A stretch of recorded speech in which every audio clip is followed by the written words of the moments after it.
विनोदात लोळवून हास्यात घोळवून सुखाचा आणलाय वसा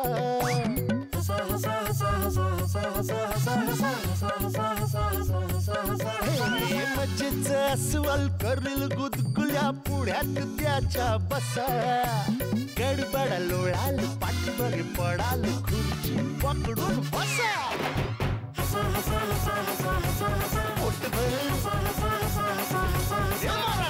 खदा खदा कुदू कुदू किदी किदी हसा क्लोजअप हास्य सम्राट.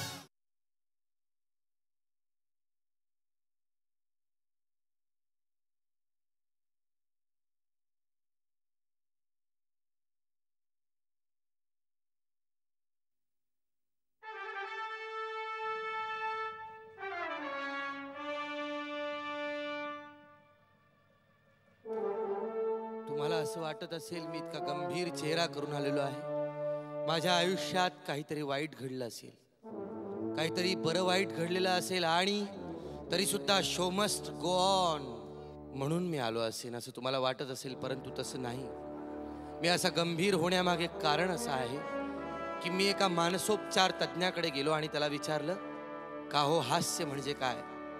तेव्हा त्याने मला हास्याची व्याख्या सांगितली, ती अशी: मेंदूच्या एका विशिष्ट भागात एक विशिष्ट स्त्राव निर्माण होतो आणि मग मेंदूची संदेशवहन प्रक्रिया त्वरित कार्यान्वित होते, रक्ताभिसरण वाढू लागते आणि मग हृदय आणि फुफ्फुस हे यांचे स्नायू प्रसरण पावतात, मग आकुंचन पावतात, मग प्रसरण आकुंचन, प्रसरण आकुंचन, प्रसरण आकुंचन. हे चालू असतानाच ओठ आणि गाल यांचे स्नायू मग प्रसरण पावतात आणि मग चेहऱ्यावर एक क्षितिज समांतर रेषा निर्माण होते, त्यालाच हास्य असे म्हणतात. आता तुम्ही मला सांगा, हास्याची ही अशी व्याख्या ऐकल्यानंतर कसं बरं हसू उमटेल? अहो त्यापेक्षा आमच्या या कार्यक्रमामध्ये हास्य सम्राट पाहत असतानाच तोंडावर जे आपसूक उमटतं त्यालाच हास्य असं म्हणतात. त्यामुळे सर्व प्रेक्षकांचं झी मराठीतर्फे मी जितेंद्र जोशी हास्य सम्राट या कार्यक्रमात स्वागत करतो. आणि त्याचबरोबर इथे स्पर्धक जे आलेले आहेत, 5 स्पर्धक आहेत, त्यांना कधी शाबास तर कधी अरे आता बास असं म्हणण्यासाठी आपले परीक्षक आहेत. त्यांचं स्वागत करूया. अशोकजी नायगावकर आणि मकरंदजी अनासपुरे. तर बोलूया आजच्या आपल्या पहिल्या स्पर्धकाला, ज्याचं नाव आहे मिर्झा अली बेग उर्फ मिर्झा एक्सप्रेस उर्फ विनोदाचा जांगडगुत्ता. आमच्याकडे जांगडगुत्ता नावाचा शब्द आहे विदर्भात, आणि त्या जांगडगुत्ता शब्दाचे बरेच आयाम आहे. जसा आता हा कार्यक्रम आहे याला आम्ही जांगडगुत्ता म्हणतो. इथे जांगडगुत्ता सुरू आहे. कार्यक्रम चांगला झाला तर लोक म्हणतील कार्यक्रमाचा चांगला जांगडबुत्ता झाला, कार्यक्रम वाईट झाला तर लोक म्हणतील कार्यक्रम एकदम जांगडबुत्ता झाला. एखाद्या मुलीसोबत मुलगा बोलताना दिसला तर लोक म्हणतील यांचा काही जांगडबुत्ता आहे का. म्हणजे या जांगडबुत्त्याचा काय जांगडबुत्ता आहे हे कोण्याच जांगडबुत्त्याच्या ध्यानात नाही आलं होतं. आता हा जांगडबुत्ता चाललेला आहे आणि तुम्हाला शुभेच्छा देऊन चाललेला आहे. नमस्कार मंडळी, माझं नाव आहे मिर्झा रफी अहमद बेग. मी विदर्भातून आलो. यवतमाळ जिल्ह्यात नेर परसोबत नावाचं एक गाव आहे. यांनी मला विचारलं की म्हणजे बा हे जो तुझं नाव आहे मिर्झा रफी अहमद बेग, आमचं नाव असते म्हणे रमेश रामराव राऊत. रमेश त्याचं नाव, रामराव त्याच्या बापाचं नाव, राऊत त्याचं आडनाव. हे तू तुझ्या नावात तुझ्या मावशाचं नाव टाकलं का म्हणे. मी म्हटलं मी या नावात माझ्या बापाचंही नाव नाही लावलं अजून. तर हे मिर्झा रफी अहमद बेग हे माझ्या एकट्याचं नाव आहे आणि माझ्या वडिलांचं नाव आहे अब्दुल रज्जाक बेग मिर्झा. म्हणजे पूर्ण नाव लिहिलं तर नाव तयार होते मिर्झा रफी अहमद बेग अब्दुल रज्जाक बेग मिर्झा.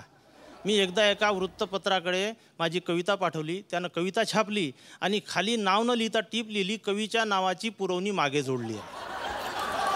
आमच्याकडे विदर्भात भरपूर किस्से प्रसिद्ध आहे. एक प्रसिद्ध किस्सा असा आहे, एक शहराचा माणूस एक खेड्याचा माणूस, दोघांची एका बसस्टँडवर भेट झाली. दोघांना एकाच गाडीनं एकाच गावाला जायचं होतं. शहरचा माणूस बंगाली सदरा आणि धोतर तंबाखू घोटून राहिला. खेड्याचा माणूस बंगाली सदरा आणि धोतर तंबाखू घोटून राहिला. शहरचा माणूस 3 पीस सूटमध्ये ब्रिस्टॉल पिऊन राहिला. मग गाडीला यायला वेळ होता तर शहरचा माणूस म्हणे आपण एकमेकाकडे असं पाहण्यापेक्षा टाईमपास करू. खेड्याचा माणूस म्हणे महा टाईमपास होऊन राहिला म्हणे, तू हाच टाईम नापास होतो सांगता तूच कर म्हणे काहीतरी. मग शहरचा माणूस म्हणे आपण एकमेकाला प्रश्न विचारू आणि ज्याला उत्तर येणार नाही त्यांना समोरच्याला 10 रुपये द्या. खेड्याचा माणूस म्हणे मी गरीब माणूस आहो, मला गव्हर्नमेंट सबसिडी देते म्हणे, तू मला सबसिडी दे. तर म्हणे कशी. तर तुले उत्तर नाही आलं तर तू 10 रुपये दे, मला उत्तर नाही आलं तर मी 5 रुपये देईन. त्या शहराच्या माणसाला वाटलं याले समजतेस काय, हा 25-25 वर्ष कापसाचे पैसे मागत नाही, तूच विचार म्हणे. मग खेड्याच्या माणसानं शहराच्या माणसाला प्रश्न विचारला, म्हणे 2 चोचीचा, 4 पखाचा आणि 8 पायाचा पक्षी कोणता म्हणे.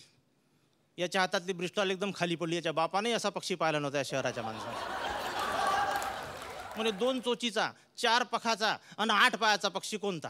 या शहराच्या माणसानं लय डोकं खाजवलं. याच्या डोक्यात काही आलं नाही. यानं शेतून 2 5चे कलदार काढले, त्या खेड्याच्या माणसाला दिले. मी हारलो म्हणे साहेब, तुम्ही त्या पक्षाचं नाव सांगा म्हणे. त्या खेड्याच्या माणसाने 1 5चा कलदार आपल्या खिशात ठेवला, एक याला वापस केला, मला माहीत नाही म्हणे त्याचं नाव. आमच्या गावात एक रामदास नावाचा माणूस आहे. तो त्याच्या बायकोसोबत कोर्टाच्या कामासाठी जिल्ह्याच्या गावी गेला यवतमाळला, आणि शेवटची लास्ट टाईम व्हाया सावर माणिकवाडा गाडी ती त्याला मिळाली नाही. तो रात्री लॉजमध्ये थांबला, रात्रभर त्यानं मुक्काम केला. सोबत त्याची बायको होती. सकाळी ते उतरले खाली लॉजच्या आणि मालकाजवळ गेले, लॉजच्या मॅनेजरजवळ गेले. म्हणे तुमचे पैसे किती झाले. तो म्हणे 600 रुपये. हा म्हणले का रात्रभर झोपलो त्याचे 600. त्याचा हिशोब आहे म्हणे साहेब. 200 रुपये झोपाचे. हा म्हणे बरोबर आहे. 200 रुपये ओपाचे म्हणजे जेवण करायचे. हा म्हणे मी जेवलोच नाही, आम्ही डब्बा आणला होता बेसन भाजी. तो म्हणे तुम्ही नसान जेवले पण आमचा स्वयंपाक तयार होता म्हणे. हा म्हणे हा कोणता नियम आहे. ते म्हणे आमचा नियमच तसा आहे म्हणे, तुम्ही जेव्हा अगर नका जेवू, स्वयंपाक तयार होता, त्याचं बिल लागलं. बरं म्हणे पुढचे 200 तर म्हणे चहा पाण्याचे, आम्ही चहा पाणी घेतलंच नाही. अरे तुम्ही नसान घेतलं पण आमचा चहा तयार होता म्हणे. मग या माणसानं काय केलं, रामदास नावाच्या खिशातून 600 रुपये काढले, त्या मॅनेजरला दाखवले, हे तुमचे पैसे म्हणे आणि हे मी माहे कापून घेतले म्हणे. असं म्हणून त्यांना उरलेले पैसे आपल्या खिशात ठेवून दिले 600च्या 600. मॅनेजर म्हणे तुम्ही कायचे कापले. ते तुम्ही रात्री माझ्या बायकोसंग नाही बोलले म्हणे. तो म्हणे मी कुठं बोललो. अरे तुम्ही नसान बोलले पण ते तयार होती ना म्हणे साहेब.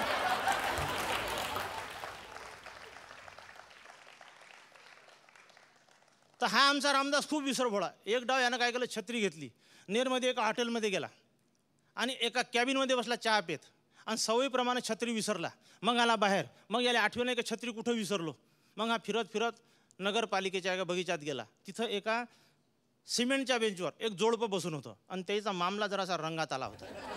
तो तिच्या डोळ्यात पाहून म्हणत होता, म्हणे प्रिये तुझ्या डोळ्यात मले सारं जग दिसते.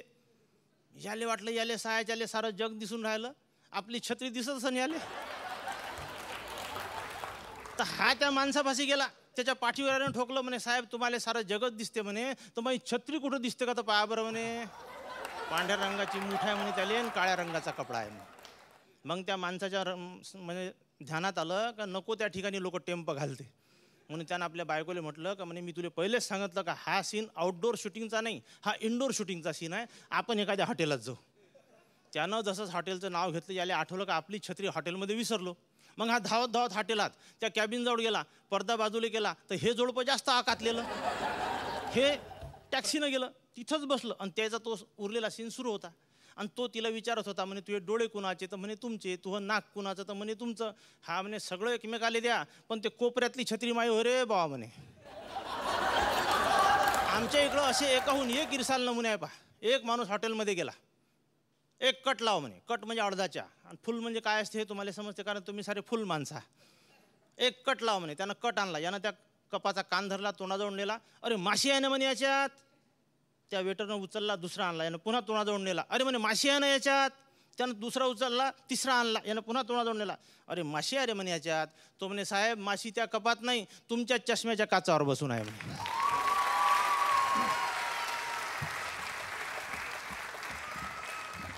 मी असाच एकदा कार्यक्रमाला गेलो, उन्हाळ्याचे दिवस. एका हेअर कटिंग सलूनमध्ये गेलो दाढी करायला.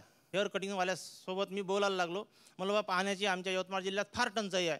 तो म्हणे आमच्या जिल्ह्यात एकदम टंचाई आहे. मला आमच्या इथं प्यायले पाणी नाही, आंघोळीले पाणी नाही. तो म्हणे आमच्या इथं त्याच्यापेक्षा खराब आहे. मला कशी काय खराब आहे. तुमचा नंबर आला म्हणजे समजून म्हणे तुम्हाला. 2च लोकांपाशी चांगल्या खुर्च्या असते, एक डेंटिस्ट लोकांपाशी आणि एक त्या म्हाल्यापाशी, म्हणजे हेअर कटिंग सलूनवाल्यापाशी. मला त्यानं खुर्चीवर बसवलं, माझ्या अंगाभोवती कपडा गुंडाळला, गोदरेज साबणाचा डब्बा घेतला आणि त्याच्यात थुकला आणि लागला ब्रश फिरवायला. म्हणलं साहेब हे कसं, तर म्हणे पाण्याची टंचाई, थुक्याशिवाय आम्हाला पर्याय नाही म्हणे आता. अरे म्हणलं मी यवतमाळहून आलो, विदर्भातून आलो, नाईक साहेबाच्या जिल्ह्यातून आलो, मी तुमचं काय नाव घेऊन जाईन, तू मला काही सवलत दे. तो म्हणे मी तुम्हाला सवलत दिली, आमचे लोकल गिराईक येते पहिले आम्ही त्याच्या तोंडावर थुकतो म्हणे आणि मग ब्रश फिरवतो म्हणे.